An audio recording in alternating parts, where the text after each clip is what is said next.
লীগ নিষিদ্ধ করতে হবে, তাদের কর্মসূচি নিষিদ্ধ করতে হবে, তাদের রেজিস্ট্রেশন বাতিল করতে হবে। কিন্তু আমাদের জায়গা থেকে এই কথাগুলো এই মঞ্চে আজ কেন দাঁড়িয়ে বলতে হচ্ছে? আজ এই শাহবাগের উন্মুক্ত মঞ্চে আমরা আবারও দাঁড়িয়েছি।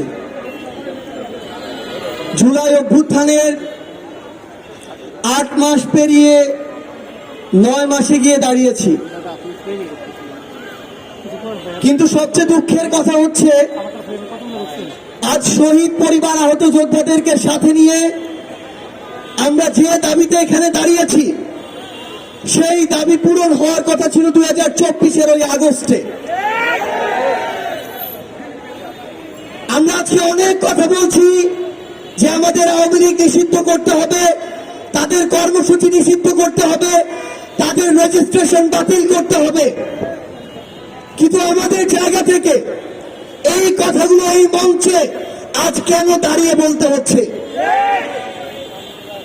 আজকে যদি আমরা এর পিছনে সরাসরি কারণগুলো দেখি, আমাদেরকে এই আওয়ামী লীগ নিষিদ্ধ না করার জন্য বিভিন্ন মহল কি কি কারণ দেখাচ্ছে, পায়তারা দেখাচ্ছে।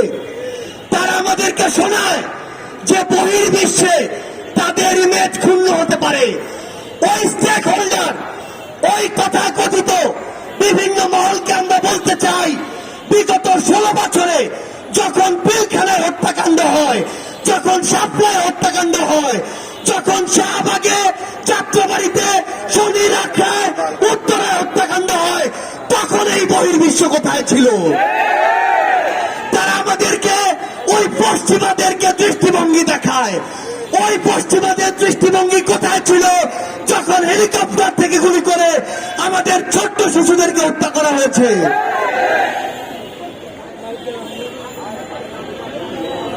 ভাই আপনার তো অ্যাঙ্গেলে পাইতেছে, আপনি নিচে নামান না, এটা তো পায়ের চেয়ে আপনার তো অর্ধেক আসতেছে জানেন। এই যে এখন একটু ঠিক আছে।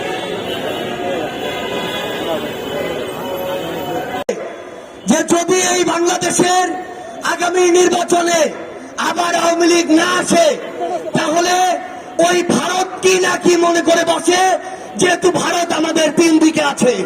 আমরা স্পষ্ট করে এই অভ্যুত্থানের ক্ষেত্র শাহবাগ থেকে বলতে চাই, ভারতের দিকে আমরা তাকাতে পারি, কিন্তু ওই আধিপত্যবাদী ভারতের দিকে আমরা ঘৃণা করে আর তাকাবো না। যে ভারত এতগুলো খুনের হুকুমকারী, ওই খুনি হাসিনাকে আশ্রয় দিয়েছে, সেই হাসিনাকে এই বাংলাদেশে ফেরত দেওয়ার পূর্ব পর্যন্ত ভারতের সাথে বাংলাদেশের সম্পর্ক স্বাভাবিক হতে পারে না।